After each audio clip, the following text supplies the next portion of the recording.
Hi, my name is Rheagan, and I work for Pawnee Mental Health Services. I'm here to share with you today some tips on how you can conquer your anxiety that you may be feeling, whether it's in regard to this upcoming finals week, some other stressful event that you may be going through. The first thing I want to say, and if you get anything out of this video, I hope it's this, that anxiety is normal. It's okay to feel the way you're feeling. It's okay to be nervous about things. Anxiety is what makes us human. It shows that you care about something because you're willing to put your worries into that. And anxiety is something that we all feel. We feel it at different levels. Some people feel anxiety maybe all the time, but some people feel anxiety only at certain moments.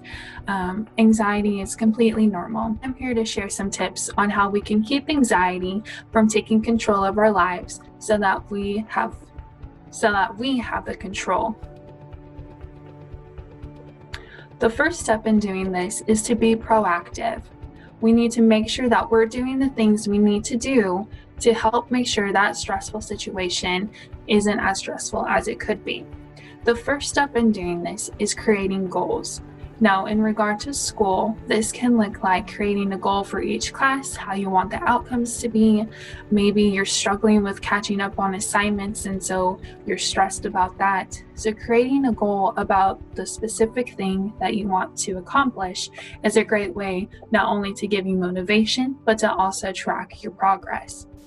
And then from that goal, we'll step back and we'll create a plan and how we can reach that goal. And in this plan is all about being intentional and being prepared for that end result.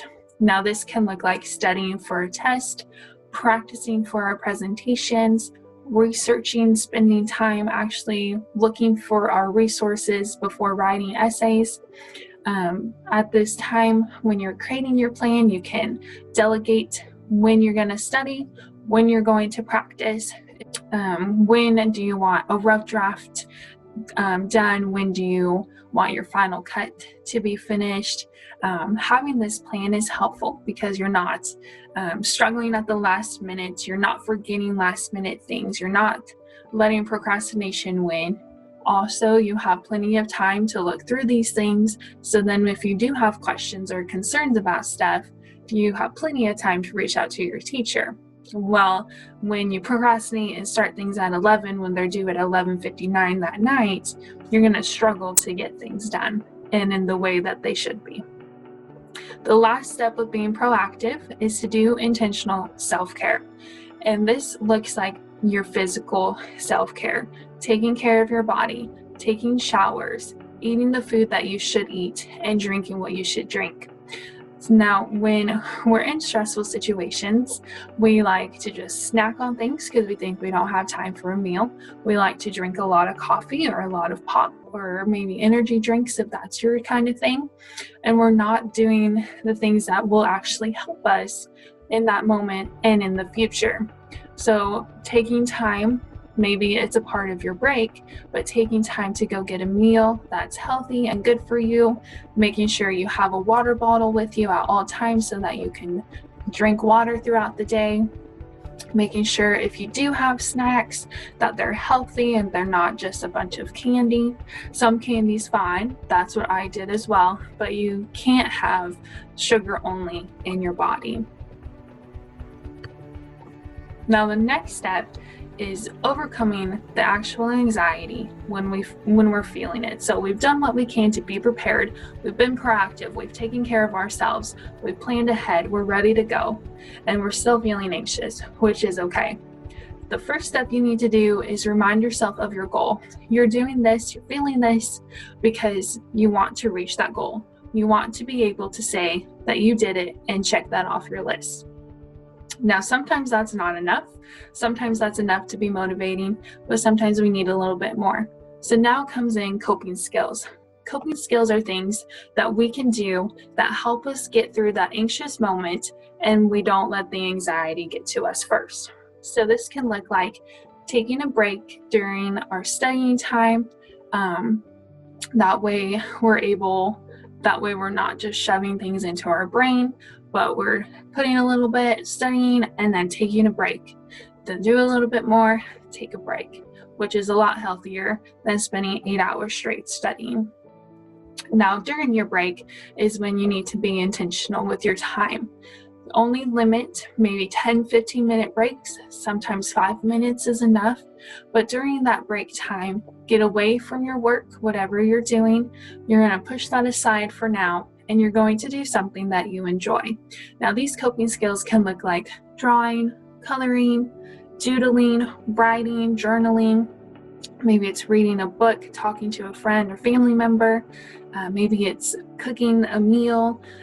You're away from your work and out of that space. The next and the other thing you need to avoid is electronics. Avoid your phone if you can. Avoid TVs and your laptop if you can, because you don't want to be tempted into watching videos or watching Netflix, which then can take away a lot of time that you would need to actually study. So if you can take that 15-minute intentional break away from electronics and away from your work, and then go back to it after your time is up, you might be more likely to get through what you need to get through. Sometimes we can't get away from it, whether it's you are procrastinating and you have to get it done within 2 hours, or maybe you're in the actual test or you're doing the actual presentation. We can't just walk out and then take a break in 15 minutes, come back and finish our presentation. So I like to practice grounding techniques. Grounding techniques are little coping skills that we can use in the moment that aren't distracting, but they're still mindful, and help us calm our minds and our bodies down. So an example of this is counting to 10. Put your pencil down, take a break, close your eyes and count to 10. That's a 10-second break. You're not doing your work and you're not needing to be removed. Another grounding technique is focusing on your deep breathing. While you're deep breathing, you can practice the counting to 10. You can practice counting down from 10 or your ABCs. You can also practice 4 square breathing, where you hold your breath for 4 seconds, exhale 4 seconds, inhale 4 seconds, hold 4 seconds, and repeat for as long as you need, as long as you give yourself enough time to finish your work. Other things that you can practice that can maybe keep your hands busy or your mouth busy, having a squishy, a stress ball, a fidget. Maybe if you're at home, having a pillow that you can squeeze. Those are great things. So then you're releasing some of your energy into that object. Having gum in your mouth is really great as well, if you can. Other things that you could do that don't involve objects, you can rub your fingertips together. And this is great for test taking or during a presentation, because it's not a distraction to anybody. You're not removing yourself and you're not having an extra object in there, but you're still able to release some of that energy, and no one can really tell what you're doing because it's just very subtle and basically hidden as well, because it's nice and quiet. That's one of my favorites to do if I don't have a fidget to hold. Now, sometimes during the preparation phase and sometimes during the test, we still can't handle it, which is okay. However, I do encourage you to be as proactive as you can so that it doesn't get to this point. But if you feel that way, then you need to reach out. You need to say something. You need to fight through that freeze stage, and you need to ask for help, because otherwise you're not going to get the end result that you need. So asking for help, being vulnerable enough to admit that you need help is hard.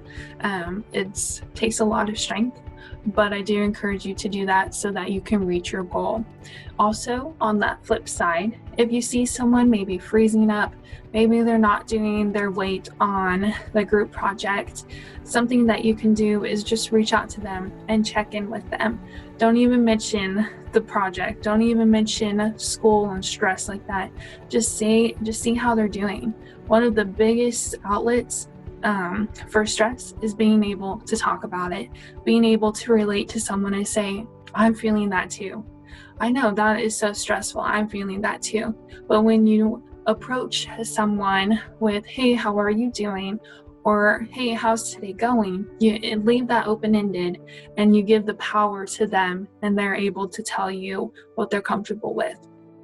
So I encourage you to reach out whether you're feeling it, and also reach out if you see someone feeling it as well.